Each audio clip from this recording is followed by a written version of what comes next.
اللہ تعالیٰ فرماتے ہیں ان اللہ مع الذین اتقوا، اللہ تعالیٰ ایمان، اللہ تعالیٰ تقوی والوں کے ساتھ ہے.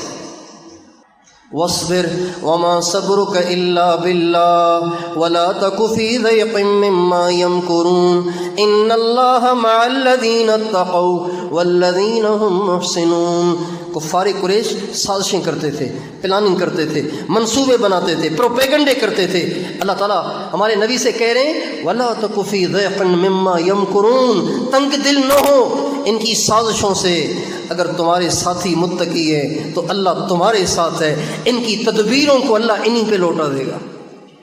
ان اللہ مع الذین اتقوا والذین هم محسنون، اللہ متقیوں کے ساتھ ہے. اور یہ جگہ فرماتے ہیں وَاعْلَمُوا، کان کھول کے سنو، ان اللہ مع المتقین، اللہ ہے ہی متقیوں کے ساتھ. اللہ متقیوں کے ساتھ ہے. متقی کون ہے؟ متقی کون ہے؟ متقی کون ہے؟ جن کا سارا وجود اللہ کی نافرمانی سے پاک ہے، جن کی نگاہیں بھی پاک، جن کی زبانیں بھی پاک، جن کے کان بھی پاک، جن کے پیٹ بھی پاک، جن کی شرمگاہیں بھی پاک، جن کے ہاتھ پاؤں بھی پاک، جن کے دل بھی غیر اللہ کی ہیبت اور عظمت سے اور رعب اور دبدبے سے پاک ہیں.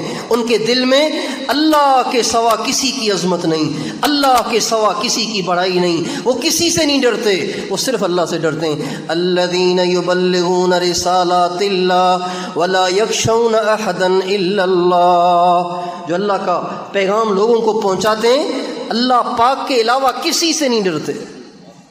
حضرات صحابہ کی نصرت اور مدد آسمان سے، نیچے سے، اوپر سے، ہر طرف سے مدد اور نصرت کی وجہ یہ نہیں ہے کہ ان کے پاس کوئی سائنسی ہتھیار تھے، کوئی ان کے پاس ٹیکنالوجی تھی یا وہ تعداد میں زیادہ تھے. ہمیشہ صحابہ کی مدد اللہ نے تقوی کی بنیاد پہ کی ہے، توکل کی بنیاد پہ کی ہے، اپنے یقین کی بنیاد پہ کی ہے.